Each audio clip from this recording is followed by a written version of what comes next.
Ja, lep dober večer sem skupaj. Nedelja je spet tukaj in s tem tudi naš klepet. Vprašanja dežujejo in najbolje je, da kar preidemo na odgovore. Katica sprašuje, ali boste sodnikom uvedli 4-letni mandat. Danes imajo sodniki trajni mandat, kar pomeni, da so imenovani pravzaprav doživljenjsko do konca svoje delovne dobe. V nekih normalnih razmerah, normalnih okoljih bi se to obneslo, v Sloveniji se očitno ne obnese, nismo še dali skozi potrebne tranzicije. Problem je tudi to, da ni nobene poskusne dobe, kamorkoli greš delati, je najprej neka poskusna doba, tako da se sploh vidi, ali si sposoben opravljati isto delo. Sodniki so pač imenovani v trajni mandat in to je to. Zelo malo je tudi neposredne odgovornosti. Treba je reči, da niso vsi sodniki slabi, imamo dobre in slabe sodnike, tako kot je to v številnih drugih poklicih. Res pa je, da je sodniško delo izjemno odgovorno. Odločajo pravzaprav na koncu vseh sporov, njihova beseda obvelja. Kot dejstvo lahko povzročijo s svojimi odločitvami tudi velike krivice. Zaradi tega je izjemno pomembno, da so to ljudje z integriteto, poštenjem in tudi ustreznim znanjem, tako da lahko dejansko procese vodijo v skladu z ustavo in zakoni in v skladu z materialnimi dejstvi, ki jih morajo ugotavljati. Mi predlagamo, da se na začetku sodniške kariere uvede poskusni mandat in da se šele potem, po določenem postopku, daje sodnikom daljši, trajnejši mandat. Kako dolgo in z kakšnimi roki bo pač povedala stroka. Smo tudi za to, da se dosledno izvaja tisti člen zakona o sodniški službi, ki govori o tem, da v sodstvu ne morejo delati ljudje, ki so že kdaj kršili človekove pravice. Danes imamo žal primer, ko so takšni ljudje tudi na višjih položajih in to tudi, če pri tisti konkretni osebi ne povzroča neke neposredne škode, je to izjemno slab signal za ugled sodstva. In po zadnji raziskavi Centra za raziskavo javnega mnenja na Fakulteti za družbene vede, imenovani Politbarometer, je zaupanje v sodnike v Sloveniji na daleč najnižji točki. Samo 13% slovenskih državljank in državljanov sodnikom zaupa, velikanska večina pa jim ne zaupa.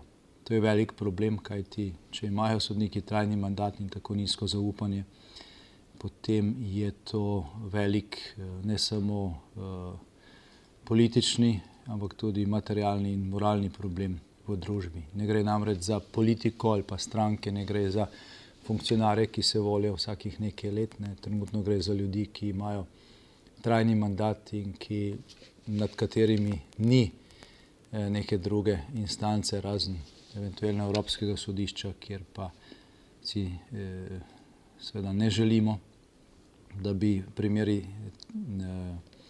potovali tja, kajti Evropsko sodišče izreka potem drastične kazni tudi za zamude, ki jih pridela slovensko sodstvo, vendar te kazni plačamo vsi, ker se to plača iz proračuna oziroma iz našega davkoplačevalskega denarja.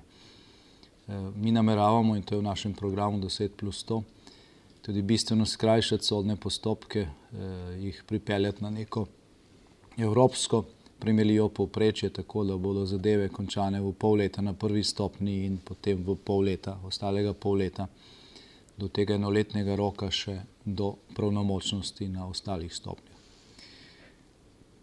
Marijo zanima, kako boste ocenili, kdo je slab in kdo dober javni uslužbenec. To ne ocenjuje vlada, razen za tiste, ki neposredno delajo z njo oziroma so ji neposredno podrejeni. Vsak šef v javnem sektorju mora vedeti, kdo je dober in kdo je slab, kdo zasluži boljšo, kdo zasluži slabšo plačo, kdo si zasluži, da ostane zaposlen in kdo morda ne dosega kriterijev, ki so potrebni za to, da opravljaš določeno delovno mesto. In tudi nad vsakim šefom je nek šef, ki mora to tudi vedeti, in če te stvari funkcionirajo, potem ni nobenega problema glede ocen, še posebej, če smo pri tem pošteni in pač ne gledamo eni drugemu skozi prste. Zdaj, na kratko rečeno, v javnem sektorju ni potrebnih nobenih revolucij, potrebno je vesti enake kriterije kot v gospodarstvu. Dobro delo mora biti bolje nagrajeno, slabše in pač tisti, ki nič ne dela, tudi v javnem sektorju nima kaj iskati, tako kot je to v vsaki normalni firmi. Nihče ne bo gledal nekoga, ki dela škodo oziroma nič ne dela. Matej Kovačič sprašuje, ali boste črtali člen zakona, kjer država naredi zaplembo na nepremičnino ob sprejemanju socialne pomoči in varstvenega dodatka in tako ta dva socialna dodatka spremeni v kredit države. Zdaj, govorimo o neki neposrečeni rešitvi, ki je bila uvedena v mandatu te vlade, ki je zdaj izglasovana nezaupnica. Po eni strani je res, da nekdo, ki ima lastno premoženje, ki zadošča za preživetje, ne bi smel dobivati socialnih pomoči, ker morajo ta denar za te socialne pomoči zbirati drugi solidarnostno, morda tudi takšni plačujejo te pomoči, ki imajo manj od njega.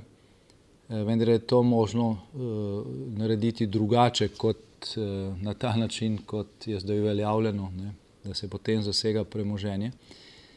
Enostavno nekdo, ki ima dovolj premoženja za preživetje, ni upravičen do socialnih transferov in socialne pomoči, ni treba potem nič komplicirati z birokracijo in zasegom premoženja in tako naprej. Samo te kriterije treba uvesti tako, da bodo pravični.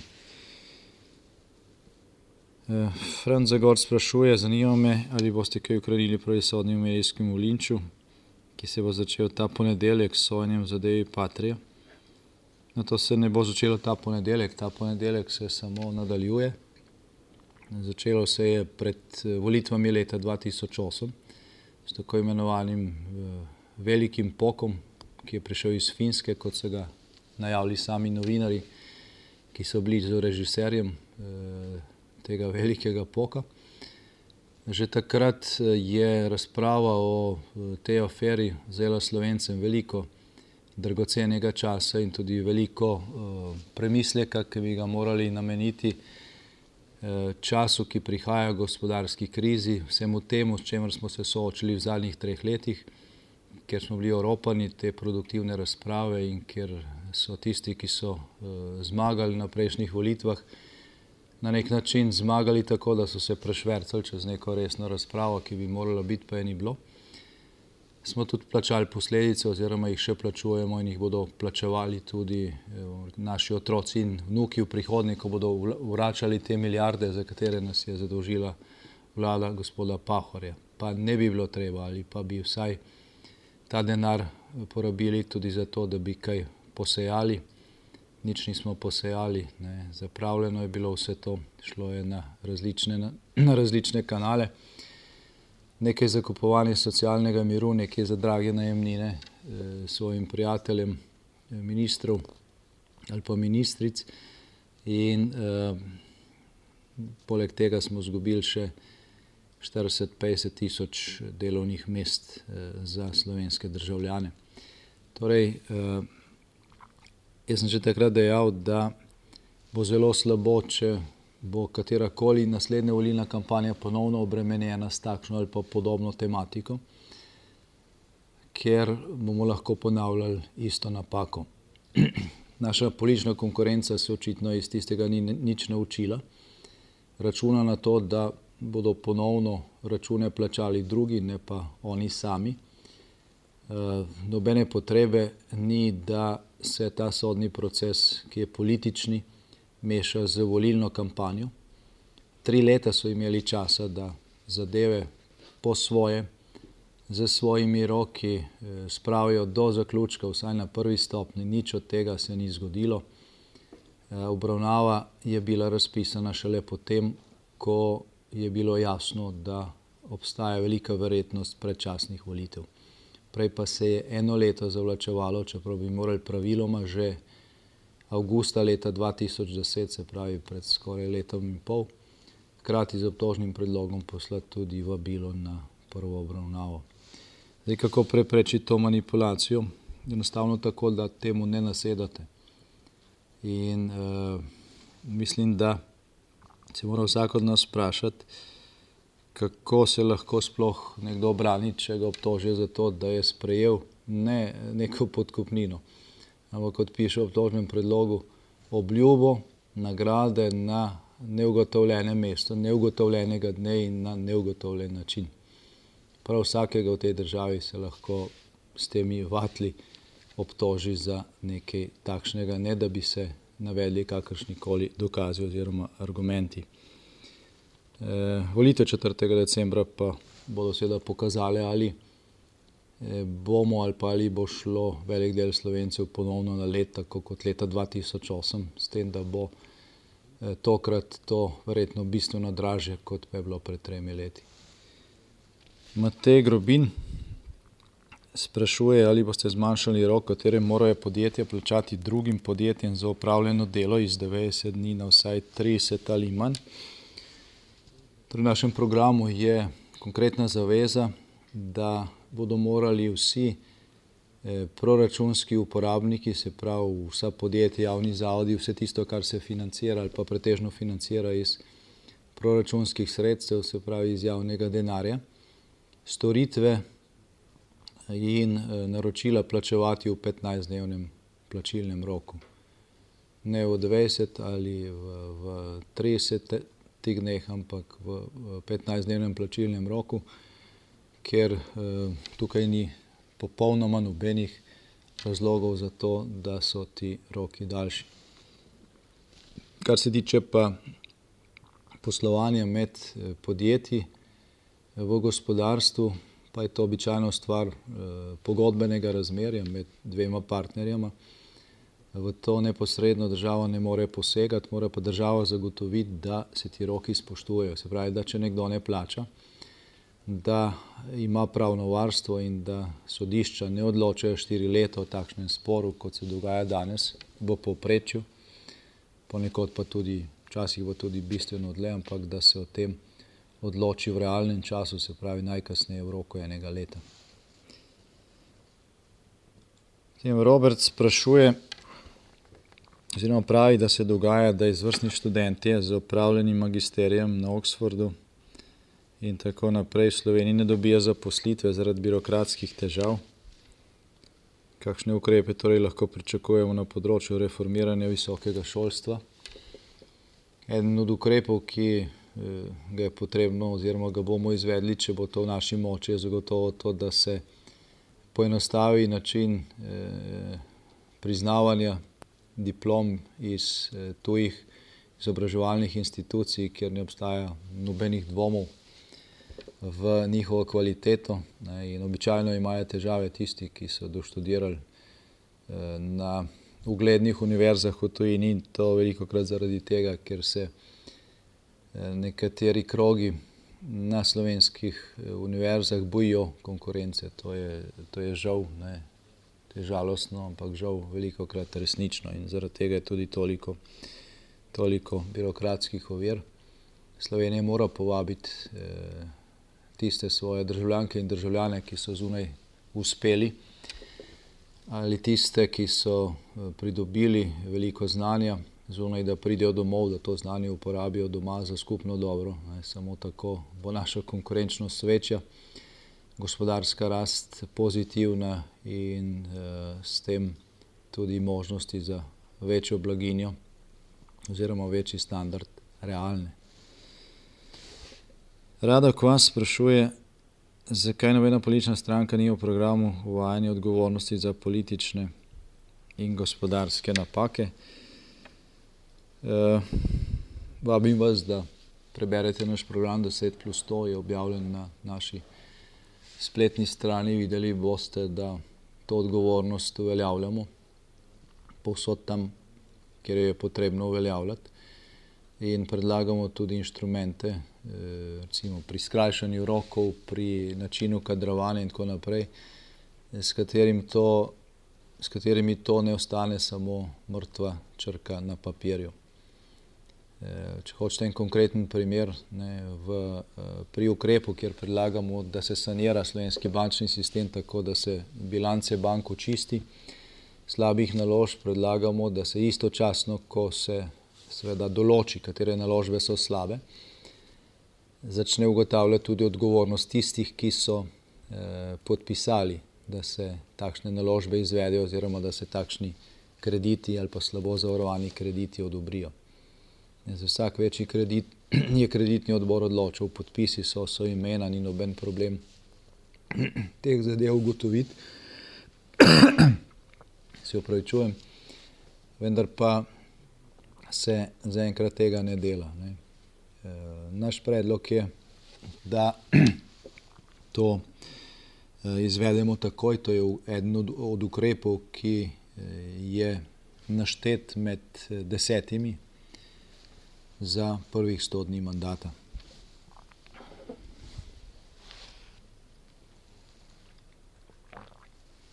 Naslednje vprašanje je pravzaprav stalnica teh naših nedeljskih pogovorov. Marko Roblek sprašuje, kakšne bodo konkretne spodbude za podjetnike, predvsem tiste, ki kanijo ustanavljati nova podjetja in ustvarjati nova delovna mesta. Ni slučaj, da se to vprašanje velikokrat pojavlja, ker je pomembno, ključno, pravzaprav vezano na najpomembnejši ukrep, ki je potreben za to, da bo Slovenija išla iz krize in ponovno ujela razvojni zagon. To je ustvarjanje novih delovnih mest. Novim podjetjem omogočamo oziroma bomo omogočili, glede na naš program, davčne olajšave oziroma tako imenovane davčne počitnice, tako da prvo leto ne bodo plačevali dajatev, potem pa nekaj let, potem pa bo ta obremenitev do normalne, kot za vsa ostala podjetja, rasla nekaj let, se pravi, ne bo takoj po enem letu padlo celotno davčno breme na nekoga, ki je komaj začel.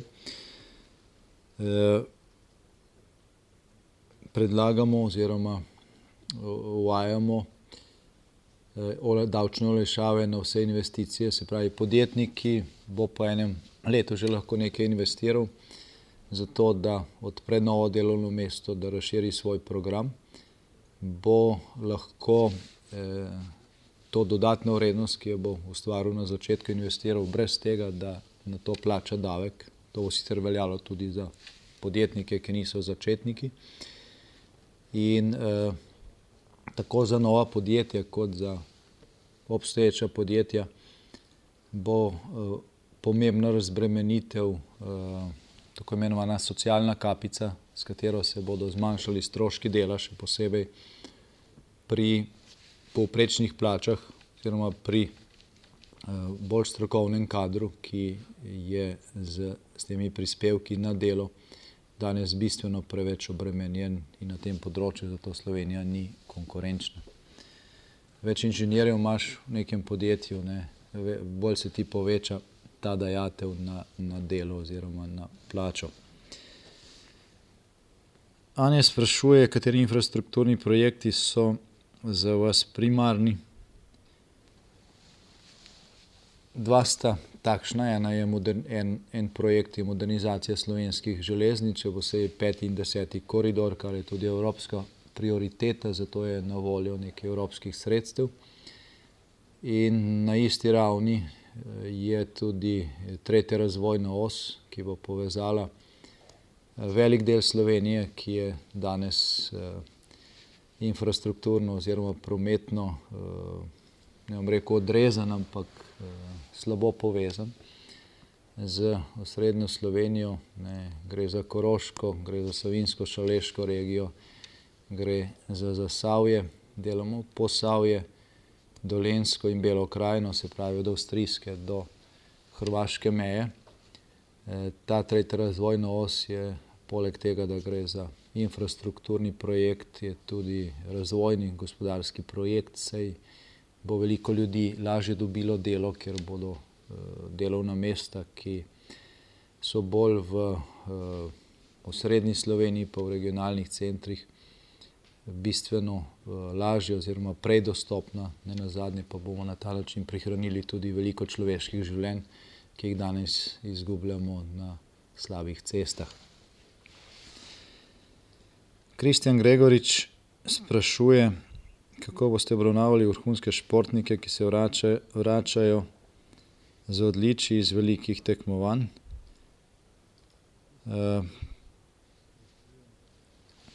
Mi predlagamo, da se vzpostavijo zelo jasni kriteriji, kaj za nacionalni pomen predstavlja olimpijska medalja, kaj predstavlja medalja iz recimo svetovnega prvenstva, evropskega prvenstva, in da imajo potem športniki, ki ta odličja dosežejo, enak tretma, poleg 5 minut slave seveda tudi določeno materialno satisfakcijo.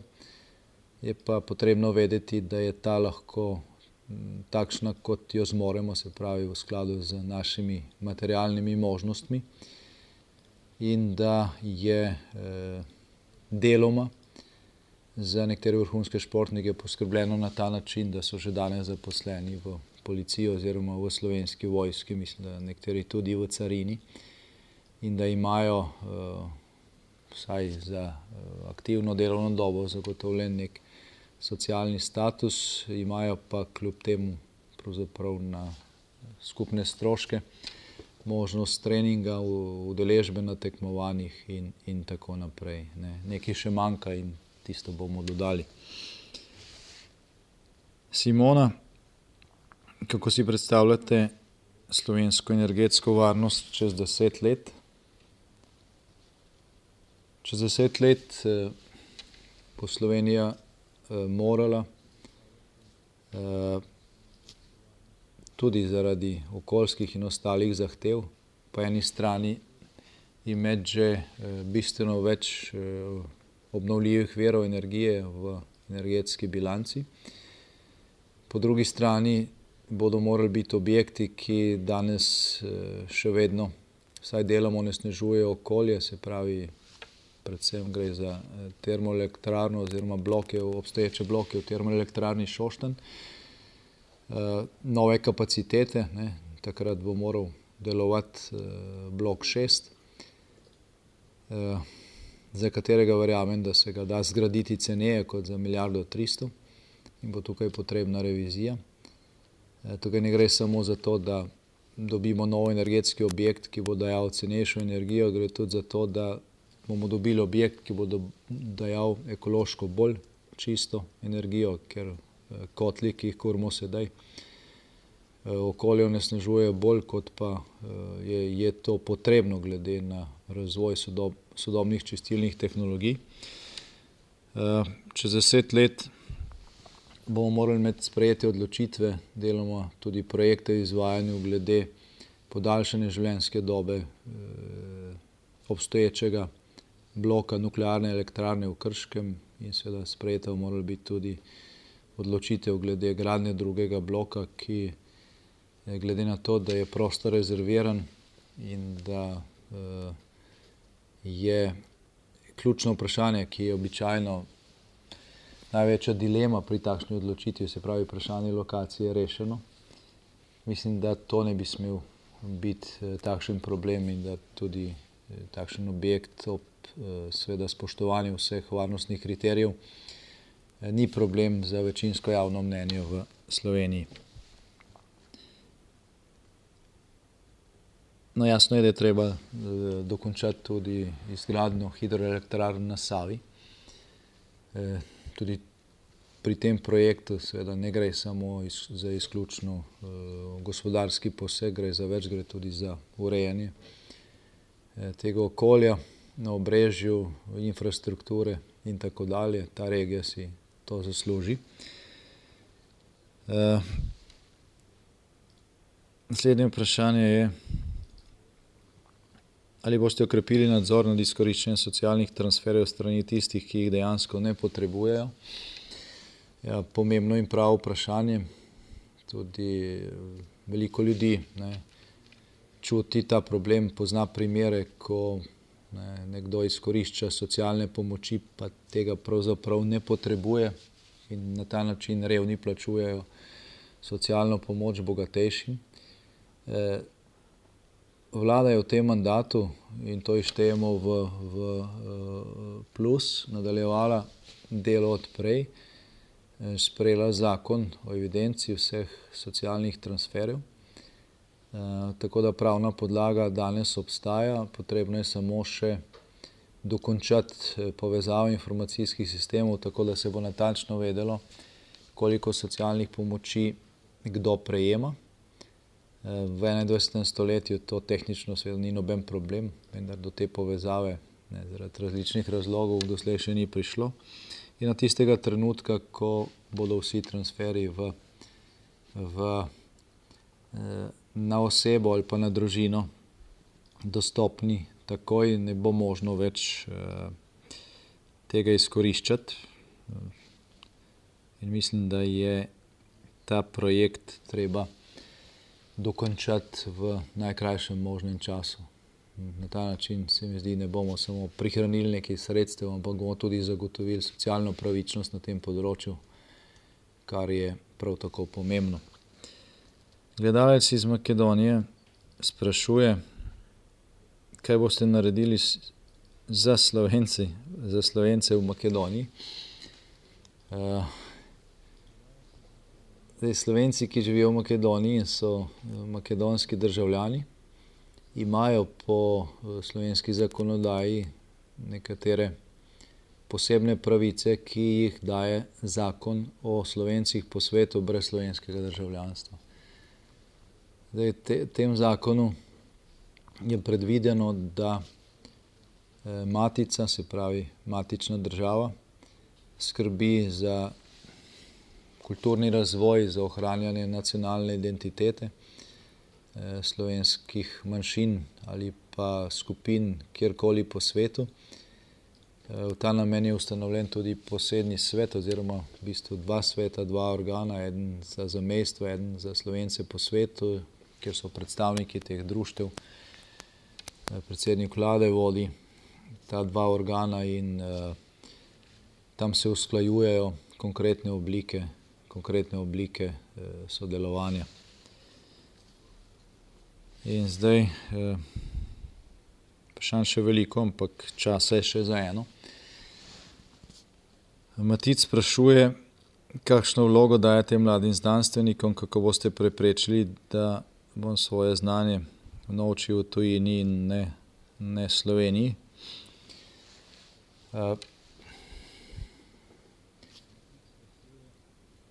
Slovenija je dežela oziroma država, okolje z perspektivo.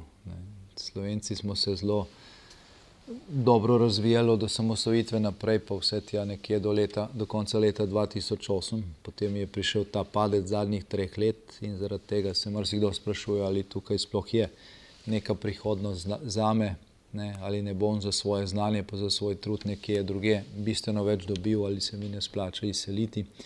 Še posebej si ta vprašanje postavljajo mladi in sposobni ljudje, znanstveniki še posebej. Mislim, da je največja izguba za Slovenijo ravno to, da takšni ljudje odhajajo ali pa odhajate v tujino. Prosim se, da malo potrpite.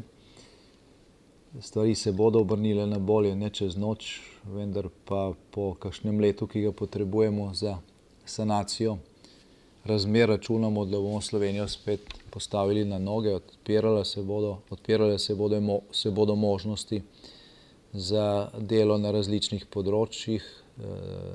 Težili bomo k temu, da bo bolje delo, da bo delo, za katerega je potrebno več znanja, tudi bolje nagrajeno oziroma manj obdavčeno. O tem sem govoril prej. In skušali bomo bistveno več narediti tudi na možnostih, da se z različnimi povezavami med slovenskimi znanstveno-raziskovalnimi institucijami in podobnimi institucijami v drugih evropskih državah, ne, znotraj tako imenovane pete svoboščine, ki smo jo v Evropi uvedli v času našega predsedovanja in se imenuje prost pretok znanja, omogočili, da se bo tudi strokovno lahko enako ali pa vsaj približno enako napredovalo, pa če boš delal v slovenskih raziskovalnih institucijah ali pa v kakšnih inštitutih z nečimi imeni v tujini. Še posebej pa se mi zdi pomembno to, da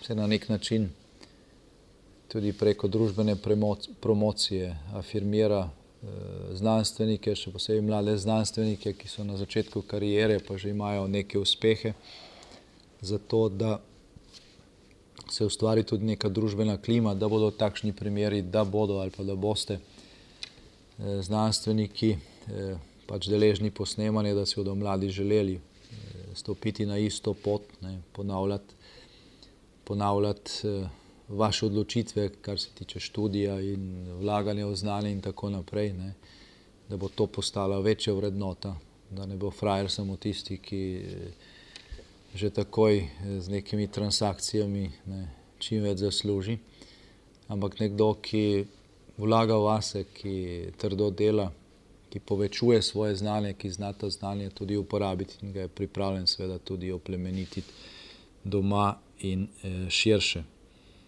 Osnovni pogoj za to, da se sploh nastanejo razmere, da bo to, o čemer govorim, možno, pa je seveda zagon slovenskega gospodarstva. Ne. To je nujno treba spraviti v večjo hitrost, v tek nastajati morajo nova delovna mesta, nove investicije morajo biti, novi programi se morajo odpirati, vse to je možno. Slovenija to že dala skozi, vemo, da smo to sposobni. In na začetku je treba malo potrpeti in vsi moramo poprijeti, pa bo šlo. Ne. Slovenija bo, tako kot je že bila, dobro okolje tudi za razvoj znanosti. Tako da gospoda Matica vabim, da vztraja doma in na nek način pomaga soustvarjati to priložnost. Toliko v današnjem klepetu. Najlepša hvala vsem, ki ste ga spremljali, in nasvidenje kdaj naslednjič.